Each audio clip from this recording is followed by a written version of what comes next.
É por isso que, com muito respeito, eu creio que vou chocar alguns irmãos evangélicos que seguem as minhas redes sociais. Então, você está preparado para o choque? Pois bem, lá vai.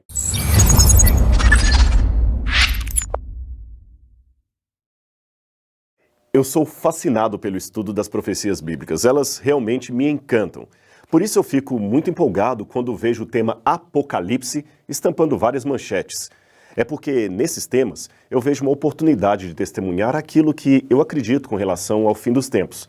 Aliás, uma pesquisa recente feita pela Lifeway, uma organização não denominacional dos Estados Unidos, revelou que a maioria dos evangélicos gostariam que o seu pastor pregasse mais sobre o Apocalipse e o fim do mundo. E eles estão sentindo falta desses temas.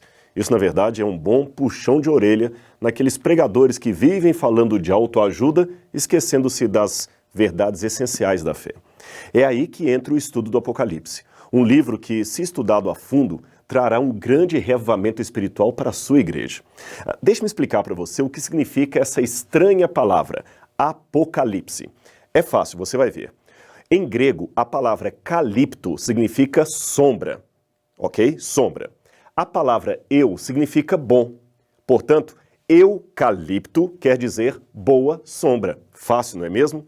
Agora, o prefixo apó é uma preposição que pode significar para fora de, para longe de, retirado de. Por exemplo, apóstolo, aquele que é enviado para pregar fora, para pregar longe. Apostasia, aquele que sai do meio do povo de Deus, e assim por diante. Portanto, quando eu junto a palavra apó, para fora de, com calipto, sombra, você encontra o termo apocalipto ou apocalipse, isto é, para fora da sombra, para longe da sombra. Ora, o que está longe ou fora da sombra está às claras, está revelado. Por isso que Apocalipse significa revelação. Legal, não é mesmo? Ele é a revelação de Jesus Cristo, que Deus lhe deu para mostrar aos seus servos aquelas coisas que em breve deveriam começar a acontecer. Mas o fato de ser uma revelação de Deus não impede que haja entre os cristãos sinceros diferenças de opinião a respeito desse livro e, por isso, eu queria começar citando uma frase de Santo Agostinho que, para mim, é texto de cabeceira. Santo Agostinho dizia que, no que é essencial, devemos ter unidade. No que não é essencial, podemos ter diversidade ou liberdade.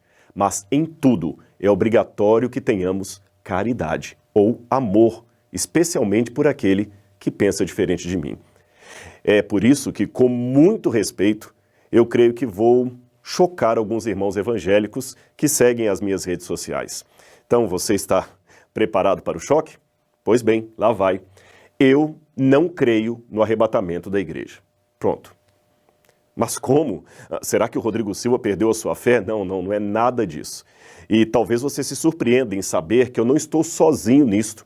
Uma pesquisa feita pelo Pew Forum sobre religião e vida pública entrevistou 2.200 líderes evangélicos de 190 diferentes países e descobriu que 32% deles também não acreditam que haverá um arrebatamento secreto da igreja no fim dos tempos.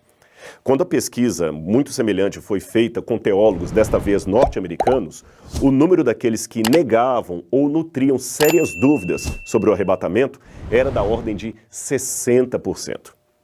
Apenas para situar aqueles que talvez não saibam do que eu estou falando, é que uma grande parte dos cristãos evangélicos de hoje, especialmente pentecostais e neopentecostais, acredita que a segunda vinda de Cristo terá duas fases. A primeira é quando ele vem de maneira secreta para arrebatar ao céu aqueles crentes mortos e vivos, conforme está em 1 Tessalonicenses capítulo 4, versículos 13 a 17. Nesta compreensão, uma multidão de pessoas irá desaparecer de um momento para outro. É por isso que, em alguns automóveis, nós vemos às vezes aquele adesivo escrito "Cuidado, em caso de arrebatamento, este automóvel ficará descontrolado". É uma maneira bem-humorada de pregar aquilo que eles acreditam. Bem, continuando então, em virtude desse suposto desaparecimento da igreja, que seria arrebatada por Cristo, haverá então 7 anos de tribulação na terra, governada pelo anticristo, que perseguirá o país de Israel, e nesse momento os judeus deverão se converter a Jesus. Então só depois disto é que Cristo volta. Aí sim, numa segunda fase, em glória e majestade, em companhia daqueles que já haviam sido arrebatados anteriormente, e então reina 1000 anos sobre a terra. É mais ou menos isto que ensina o dispensacionalismo ou a doutrina do arrebatamento secreto. No entanto, talvez poucos saibam, mas apesar do fascínio que essa visão traz sobre muitos crentes, esta não é uma doutrina claramente encontrada na Bíblia Sagrada. E mesmo que você diga não, está assim na Bíblia, deverá admitir que desde que o apóstolo João escreveu o Apocalipse até o ano de 1830, ninguém jamais falou dela. Ou seja, tivemos 1800 anos de cristianismo sem que ninguém sequer ouvisse falar do tal arrebatamento secreto. Quem primeiro pregou isto foi John Nelson Darby, um pregador anglo-irlandês. E sabe onde ele se inspirou? Nos escritos de um jesuíta espanhol chamado Francisco Ribeira, que projetou a profecia do anticristo para um longínquo futuro a fim de combater a doutrina ou o entendimento protestante da época, que via o Apocalipse 13 como se cumprindo no poder papal da Europa. Isso é uma questão de história. Eu não estou inventando. Você pode checar as fontes. Os grandes reformadores, aqueles como Lutero, Calvino, Zwinglio, os irmãos Morávios, Wesley, nenhum deles acreditava no arrebatamento secreto da igreja. Pelo contrário, todos falavam apenas de uma única e clara volta de Jesus, que acontecerá em apenas um estágio e será visível e gloriosa em todo o mundo, e não num arrebatamento pré-tribulacionista. Somente no início do século XX é que essa visão do fim se tornou popular através da chamada Bíblia Anotada de Scofield e outros evangelistas. Agora, é estranho que uma doutrina assim tão complexa, tão bem elaborada como esta, e que seja supostamente bíblica, seja tão estranha na história do cristianismo. É estranho que nenhum servo de Deus a tenha percebido em 2000 anos de história da igreja. Uma vez um pastor evangélico muito consagrado a Deus, a quem eu respeito muito, me disse: mas Rodrigo, Deus tem de tirar o seu povo da terra antes que venha a grande tribulação. Veja, a história sagrada ensina que em todos os tempos, era ele argumentando, em todos os tempos de juízos divinos sobre as civilizações, Deus sempre livrou os seus fiéis. Livrou Noé do dilúvio, livrou a Ló da destruição de Sodoma, livrou a Israel das 10 pragas que atribularam o Egito e prometeu livrar a sua igreja na hora daquela tentação que há de vir sobre toda a terra. Ele então citou Apocalipse capítulo 3, verso 10, que diz: eu te guardarei na hora da provação. Mas espere um pouco. Eu falei para ele então: pastor, guardar é proteger, não é retirar de um lugar para o outro. Em nenhum desses textos que você citou, Deus arrebatou o seu povo para não sofrer o juízo. Pelo contrário, ele os protegeu, mas não os tirou. Jesus mesmo orou ao Pai: não peço que os tires do mundo, mas que os livres do mal. Veja, Noé estava protegido dentro da arca, mas permaneceu em meio ao dilúvio. Ló foi tirado pelos anjos, porém correndo em meio ao fogo que caía, e ele não foi arrebatado secretamente. Os hebreus, é claro, foram poupados das pragas no Egito, mas continuavam na terra de Faraó enquanto as pragas caíam. Com muito respeito pelos que pensam diferente, eu digo que não vejo na Bíblia Sagrada nenhuma passagem que ensine claramente a volta de Jesus em 2 estágios, um secreto, o outro visível. Mas eu sei que alguém ainda dirá: Rodrigo, Paulo deixou bem claro em Tessalonicenses que nós seremos arrebatados para encontrar com o Senhor nas nuvens, e ser arrebatado é ser tomado de modo súbito, sem que ninguém veja. Ora, confira o dicionário e você vai ver que arrebatado não tem nenhuma conotação de ato secreto, nem em português, nem no grego, que era a língua original do Novo Testamento. Tanto é que a palavra harpazo, ou arrebatar, pode ser traduzida por roubar em Mateus 12, 29. E veja que ela claramente tem o sentido de algo visível, pois Jesus diz nessa passagem que ninguém consegue roubar ou arrebatar a casa do valente a menos que o amarre. Ora, se fosse algo secreto, o valente nem perceberia.